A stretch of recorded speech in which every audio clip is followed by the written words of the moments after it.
Narito ang pinakamatinding balita ngayong araw. Isang maitim na lihim ni Pangulong Ferdinand Bongbong Marcos Jr. ang nabunyag at nagdulot ito ng matinding kahihiyan kay First Lady Liza Araneta Marcos. Ayon sa isang mapagkakatiwalaang source, ang lihim na ito ay may kinalaman sa isang kontrobersyal na transaksyon noong nakaraang taon na may kinalaman sa malaking halaga ng salapi na umano'y hindi idinedeklara sa tamang ahensya ng gobyerno.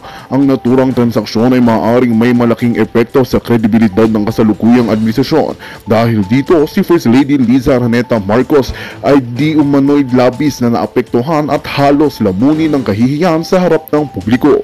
Patuloy na iniimbestigahan ang naturang issue at inaasahang maglalabas ng pahayag ang Malacanang sa mga susunod na araw upang linawin ang sitwasyon. Samantala, nananatiling nag-aalab ang damdamin ng publiko at maraming Pilipino ang umaasa na sa agarang aksyon at transparency mula sa pamahalaan. Well, ito nga ang balitang ating pagkakatutukan. Ngunit bago ang lahat, siguraduhin mag-subscribe at i-hit ang notification bell para sa patuloy na pagtutok sa mga sulyap ng bagong balita sa tunay na boses ng masa.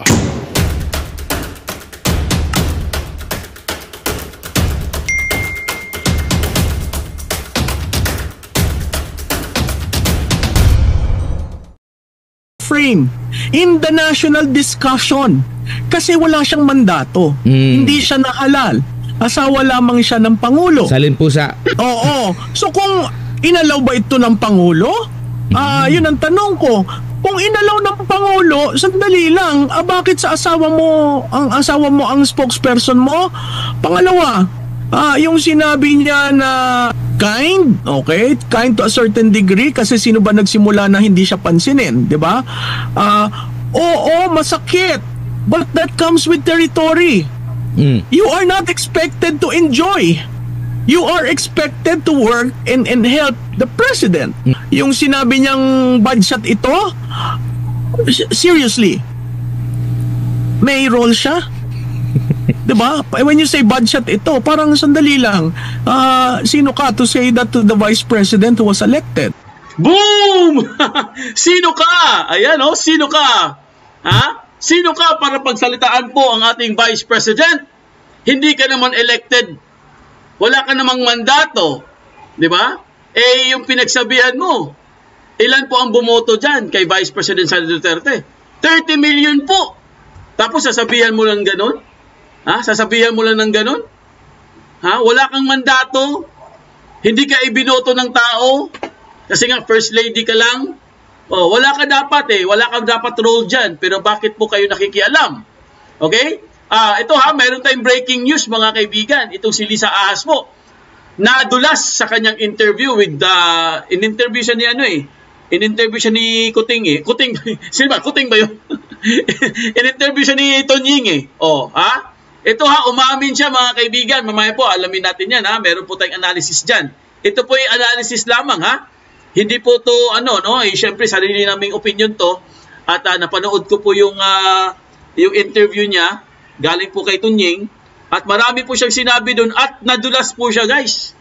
Makikita niyo ang kanyang mukha. Sa bagay, hindi ko naman ipapakita yung mukha dahil baka i-copyright tayo ni Tunying. So yan po ang mga pag-uusapan natin guys. Focus lang po tayo dito mga kaibigan dahil ang dami po mga revelasyon. Ngayon, itong si Miss Sas Rogando Sasot mga kaibigan, meron din siyang ibinunyag dyan dahil nagsinungaling po. Itong si Ahas, ayan asan ba yun? Ayan mga kaibigan yan po ang bansag sa kanya ngayon. Naku, bakit kaya? Ang tanong, bakit kaya lying lady?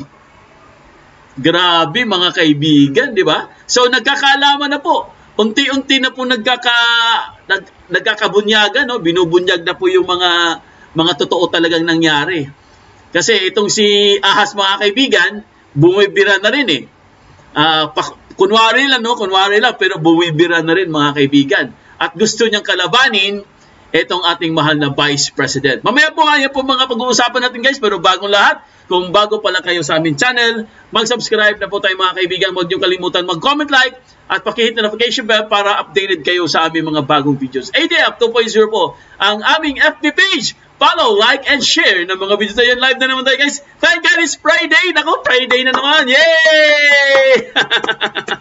Friday na naman. Naku, ang bilis talaga ng panahon. Bukas, weekend na naman mga kaibigan. Ano ba yan? Sobrang init pa rin ang panahon. Sing init na mga pag-uusapan natin ngayong hapon. Grabe naman talaga itong si Liza Ahas, oh. Anyari? Ha? Anyari? Malamang alam nyo na guys kung anong nangyari, ha? Grabe naman to si Butod. Oy, Butod! Mahiya ka naman. Grabe ka naman, Butod. Pati ba naman si VP Sara kakalabanin mo? Ang bait-bait ng anong tao eh. 'Di ba? Ang bait-bait ng anong tao, aanuhin mo pa. Sus, Maria Joseph naman talaga, oh. Okay, mga kaibigan, oh, bago po natin pag-usapan yung mga issue na 'yan kasi sobrang tindi ng issue ngayon, guys, no? Yun nga, no, in-interview siya ni Tonying. Si Tonying ba yun? Tama ba, Tonying? Isa din yun eh. Ang nag-interview sa kanya, syempre, kakampi din niya. Ay, nako. Alam niyo, sa totoo lang, guys, sila na nagbubulahan. Sa totoo lang.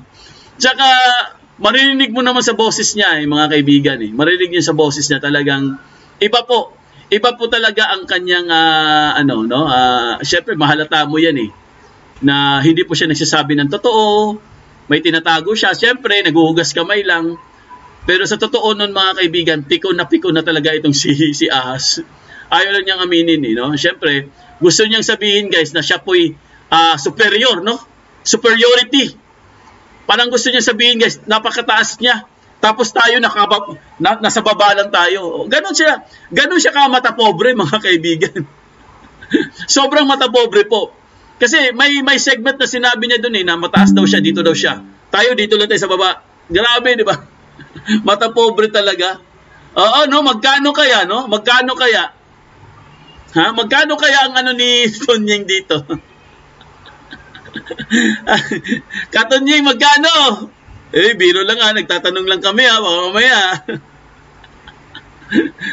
So yun po mga kaibigan, no? Syempre babatiin muna natin ating mga suki, ang ating mga OFW. Syempre kayo yung mga bagong bayani, the unsung heroes. Kayo po ang talagang saludo po kami sa inyo guys, no? Kayo mga nagtatrabaho dyan sa abroad. Dahil kayo tumutulong sa Philippine economy, nagbabayad kayo ng tax, pero ang Kamara wala pa ring tax. Ang Kamara hindi pa rin nagbubukas ng libro. Kailan kaya nila bubuksan ng libro? Sana po nasa mabuti kayong kalagayan yung ating mga kababayan dyan sa abroad, ang ating mga OFW. At syempre, babatiin din natin guys ang ating mga suki, mga avid listeners, viewers, syempre ang ating mga subscribers at members. Ayan, maraming salamat. Yay! Palakpakan! Nako, wala tayong sound effect kaya ito na lang, oh. Yay! Palakpakan! Ang dami na nating members, ang dami nating subscribers. Maraming salamat po sa inyong lahat mga kaibigan, sa inyong walang sawang pagsusuporta po sa aming channel, Foodinet. Ayan, kayo po ang idol dito, ha? Kayo po ang tunay na idol, tunay na amo, tunay na talagang boss. Kayo ang boss dito mga kaibigan, kaya nagpapasalamat po kami sa inyo. Dahil kung wala kayo guys, syempre, wala din kami, di ba? Kayo kasi ang buo talaga ng channel para sa inyo ito mga kaibigan. So, yun na nga, umpisahan na kagad natin. May allowance ba yan si Tonying? Ewan ko lang. Magkano kaya allowance? Ha? Magkano allowance? Ha? Katonying, may nagtatanong magkano daw allowance? Siya na all may allowance? Sa totoo lang guys, tawa ako ng tawa sa interview kasi nga klarong bias klaro. Ayaw pa niyang, alam mo sa totoo lang, umpisa ng interview, ayaw pa niyang umamin Pero nung kalaunan, habang tumatagal, siguro nadulas-dulas din siguro siya. Di ba? Nadulas-dulas din yung mga hindi rin siguro niya papigilan. Kaya minsan nadulas-dulas siya. Kaya huling-huli guys bistadong-bistado si Lisa Ahas sa kanyang interview ni Tunying na meron talagang something, no? Ako guys, marunong po tayong marunong po tayong tumingin ng mga tao talaga na nagsasabi ng totoo, tsaka yung mga tao nagsasabing hindi nagsasabi ng totoo, yung may sikreto. Kasi guys, sa gestures pa lang Ito pong video na to guys, hindi po ito hindi po ito video, no? Video, audio lang to guys kasi nga iwas po tayo sa copyright. Gusto ko lang iparinig sa inyo kung gaano po kasinungaling, no? Or gaano po ka talagang mahilig mag-invento, no? Binabaliktad pa nga niya Binabaliktad pa nga niya mga kaibigan, tayo daw yung marunong tayo daw ay talagang mahilig daw tayo mag-invento ng istorya.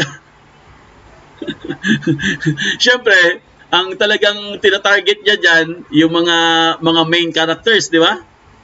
Oo, siyempre, kasama na rin yung mga ibang mga vloggers. Ayaw lang talaga niyang diretsuhin Siyempre, para kunwari, di ba? Na hindi siya naapektuhan, hindi siya pikon. Pero eto lang tandaan niyo mga kaibigan, kung hindi ka pikon at hindi ka naapektuhan, bakit ka nagpa-interview? At bakit mo sinabi doon, na ilang nanonood niyan? Ilang nanonood diyan? Bakit mo sinabi doon? 'Di ba? Na na mayaman. Bakit mo sinabi na mayaman si yung kapatid mo? Huling-huli, no? Hello, Biota Galban. Ayan si Reby Almario. Ayan, Victoria Galvez. Si Chrissy Brooks. Hello, Chrissy Brooks. Adel Bautista. Gerly Villadolid. Victoria Galvez, Chrissy Brooks. Eddie Miguel. Elena Calapis. Hello, Elena Calapis. Biota Galban. Jocelyn Peria. Corsan Ostero. Ayan, ayan mga members natin. One of the members. Eduardo Garcia. Sandra Escolano. Arsenia Ledesma. Naku, magsitigil ka. Si Talim, Medel Buot, Leticia, Sandra Escolano, Jonathan Villegas, sino pa? Jocelyn Peria, Brett Boladaco, Norma Jalaba, sino pa? Si Joy Barbosa, Medel Buot, Leticia, at marami pang iba mga kaibigan. Sino ang ating first honor? Silipin natin guys. Ayan, si Norma Jalaba pala. Congratulations! Good morning to all viewers.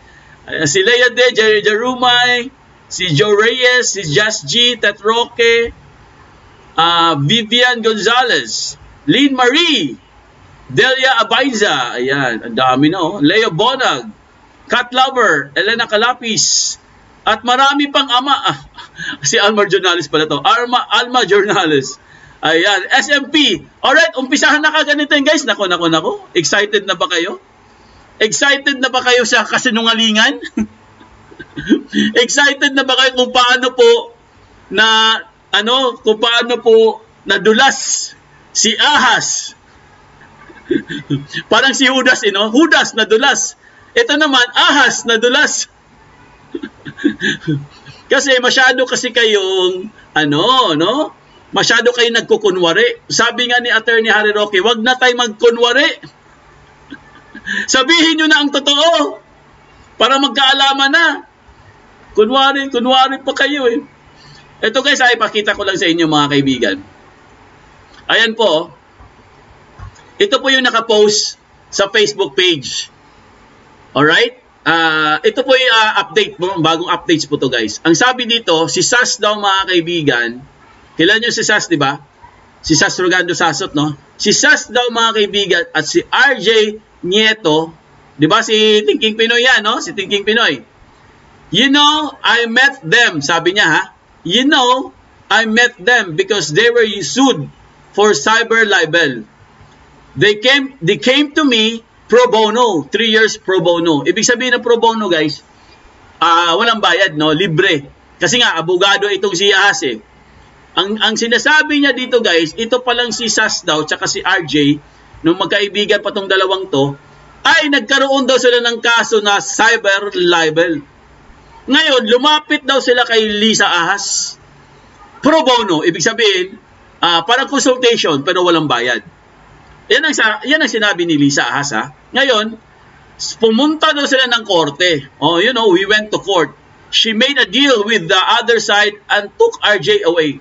Ibig sabihin, guys, na 1, 2, 3 si ano, na 1, 2, 3 daw si Ahas ni Sas. At sinaba pa daw niya si RJ Neto. Kumbaga ang nangyari diyan, nagpatulong sila kay Ahas, tapos pagdating sa korte, iniwan nila si Ahas, pumunta sila sa ibang abogado, parang ganon. Parang ganon yung story. So I'm like, teka muna, sabi niya, medyo makapal yan, pro bono 3 years, tapos you fire a law firm. Ibig sabihin, guys, after 3 years daw na pro bono, hindi na sila pinansin ni Sas. Iniwan sila sa ere, kumbaga. Oh, parang ganon eh. 'Di ba? Libre na nga, binigyan ka namin ng pro bono pero iniwan mo kami sa ere. Pumunta siya sa ibang lawyer. Yan po according po nito kay Lisa Ahas. Ngayon mga kaibigan, ito po ay dinebunk ni Miss Sas Rogando Sasot, no? Kaya po ang nakalagay dito, guys, ayan oh, tingnan nyo, lying lady. Kaya po naging lying lady yan. Kasi ito po ay talagang pinasanungalingan po ni Miss Sas Rogando Sasot. Na lahat po ng kanyang sinasabi, guys, ay wala pong katotohanan. Unang-una, mga kaibigan, ito pong si Sas, guys, never po siyang ilang beses na sinabi yan sa mga vlog niya. Kung kayo po, nakakasubaybay po kayo kay Miss Sas Rogando Sasot, mga kaibigan, palagi niyang sinasabi sa vlog niya. Ako, hindi ko na talaga nakalimutan to. Palagi niyang sinasabi yan na hindi po siya lumalapit sa mga Marcos. Kahit kaibigan niya, guys, kaibigan niya yan, or sabihin natin, close, talagang as in, hindi lang kaibigan, close friends talaga. Parang ang dating, parang family friend, parang ganon. Kasi yan ang palagi nilang sinasabi. Yung magkaibigan pa tong dalawang to, itong si TP tsaka si Sas. Ngayon, ang sinasabi dito ni Ahas na to, siya daw mismo ang lumapit at parang naghingi ng tulong. At nagbigay naman siya ng tulong. Yun nga, yung pro bono nga. Libreng consultation. Pero, bakit po guys, ang pinapalabas dito ni Ahas, na itong si Sas, para bang begging, no? Begging for help. Paano ba Tagalog yun? Parang nagaano ng tulong. Parang nagmamakaawa. Parang gano'n, parang timawa ang dating mga kaibigan. Tandaan nyo guys, si Miss Sas Rogando Sasot po, dumaan din sa hirap yan. Pero ang sabi niya guys, never po siyang lumapit dyan. Pupunta naman siya doon, wala namang ibig sabihin, pag nagkikita sila, minsan, magkaibigan nga sila, di ba? Pero mali po ito. Misleading po ang ginawa dito sa kanya, mga kaibigan. Ito basahin lang natin guys. Maiksi lang po to, no? This is a reply to your interview with Anthony Taberna, no? Where you specifically mentioned me. I would like to address your failing memory. If not, outright, blatant lies. O see? Ibig sabihin guys, siguro, ang gustong sabihin dito ni Miss Sas, baka siguro may amnesia na. Parang ganun yung dating eh. Para siguro si Ahas guys may amnesia na, parang ganun, no? Nakalimutan na siguro niya yung mga nangyari talaga.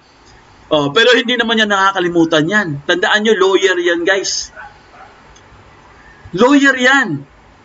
Di ba? Alam naman natin, hindi ko naman sinasabi lahat ng lawyer, no? Pero mahilig gumawa yan ng invento ng mga story. Mahilig bumaliktad ng story yan. Lawyer eh. Di ba? Ngayon, huwag po tayo magpadala guys. Huwag po tayo magpadala sa kanya mga sinasabi. Kasi marami siyang sinasabi ngayon na sila daw yung parang aping-ape. Okay? Tandaan nyo patandaan nyo to guys. Huwag na po tayong maniwala, huwag po tayong magpabudol. Alam ko, talagang magmamakaawa to. Magfi-feeling victim po ito guys. Alam ko yun napanood ko eh. Ang dating dun guys, wala daw siyang pakialam, hindi siya napipikon, pero pag pinanood nyo mabuti ang kanyang interview at i-analyze nyo mga kaibigan, feeling victim po guys. Feeling victim sila. Sila yung kawawa dito. Tayo yung kontrabida guys. Ang kontrabida dito mga kaibigan, si Vice President Sara Duterte. Lalo na si Pangulong Duterte, ganun din. Meron din siyang sinasabi, mamaya po alamin natin yan Tapusin muna natin itong kay Sas.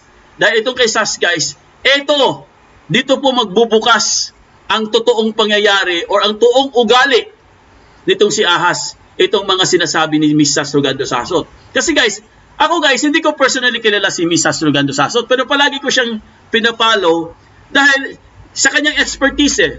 Di ba alam nyo naman yan kung gaano po kagaling ito si Sas pagdating po sa mga foreign policy. In fact, ito i-share ko lang sa inyo. Siguro nakalimutan nyo na din siguro to. Pero ako hindi ko ito nakalimutan guys. Si Sas po, tumulong din yan.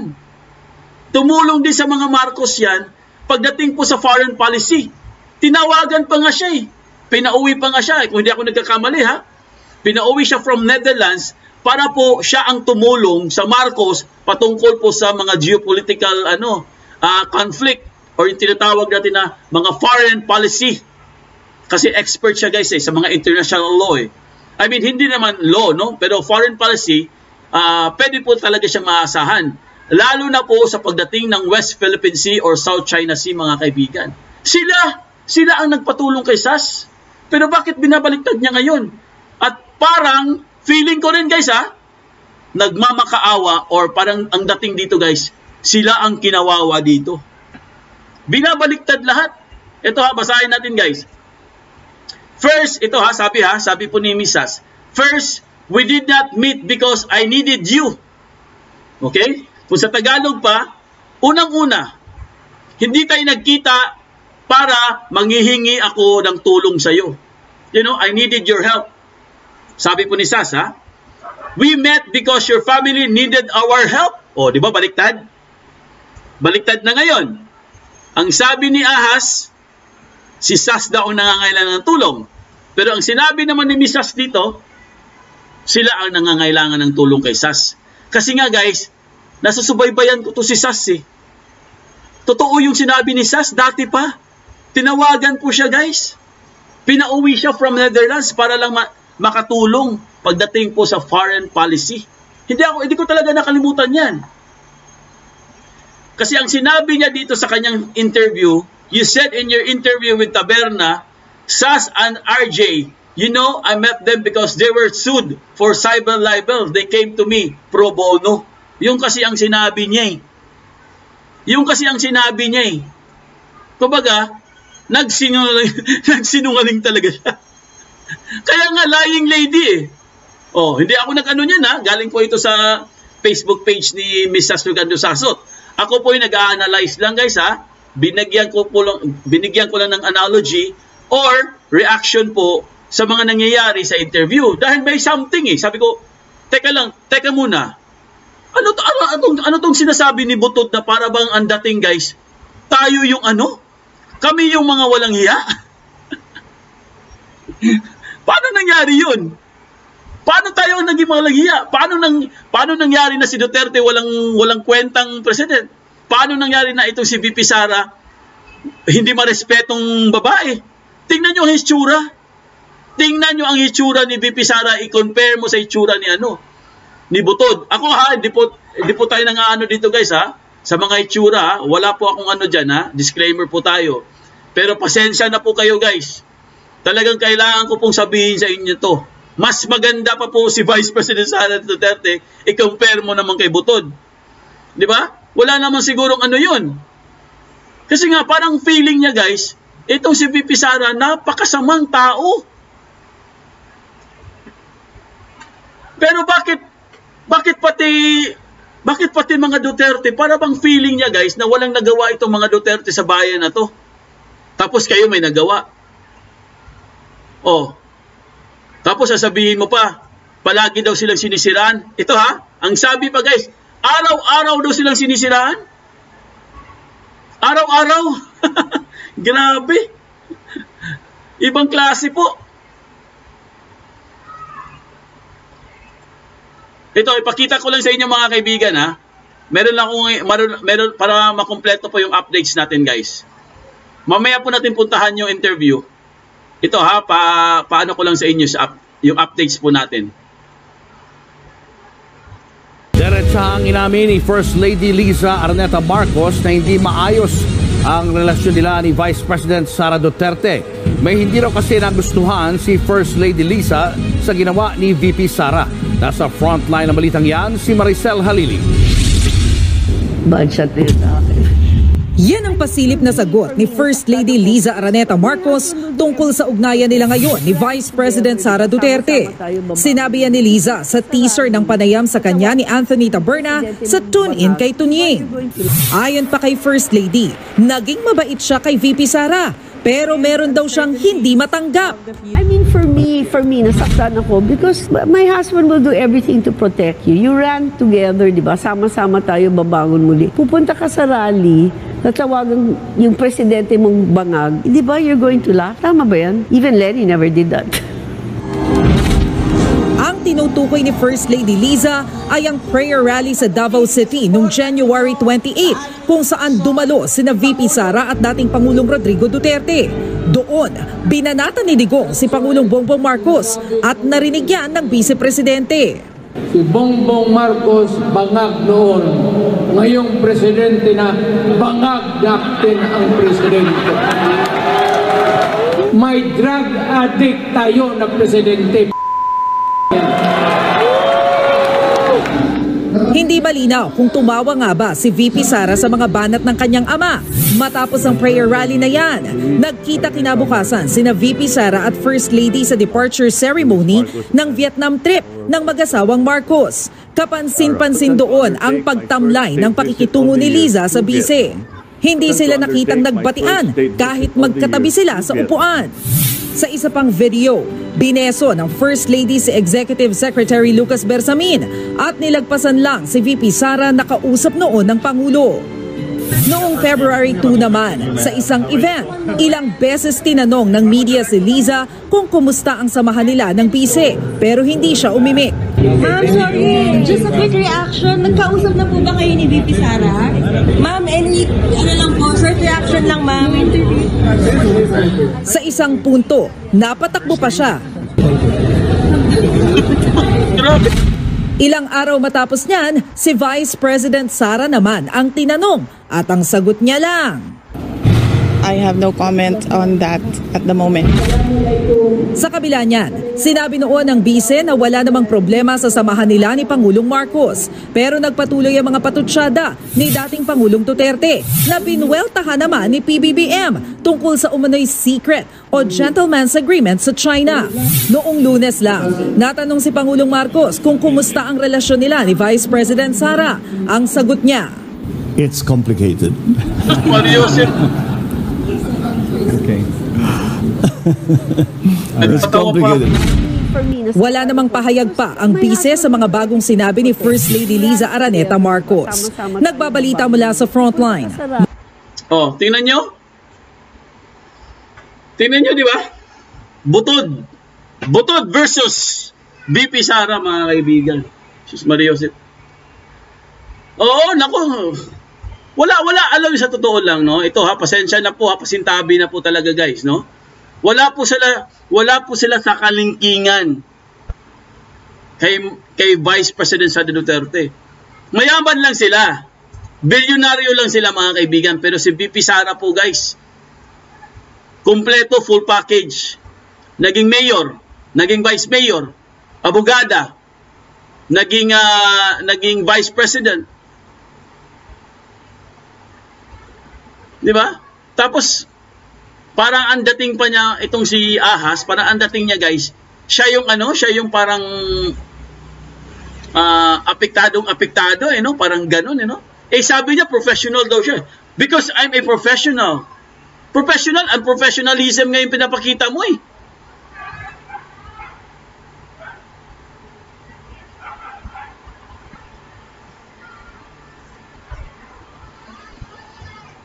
Alam mo, mahirap talaga, no? Mahirap po tawag dito, mamintas, no? Ako po, hindi po ako namimintas, no?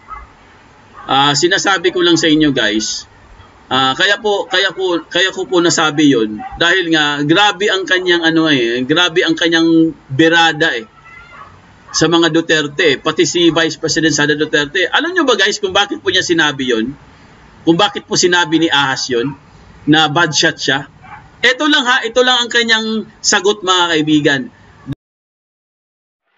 Magandang balita ang hatid namin sa inyo ngayong araw. Sa pagtatapos ng aming balitaan, nagbigay kami ng mga mahalagang impormasyon. Maraming salamat sa pagtutok at pagsuporta sa aming programa. Huwag kalimutang manatili sa mga susunod na araw para sa mga bagong balita at mga kwento na dapat nating abangan. Mula sa Boses ng Masa, magandang araw Pilipinas!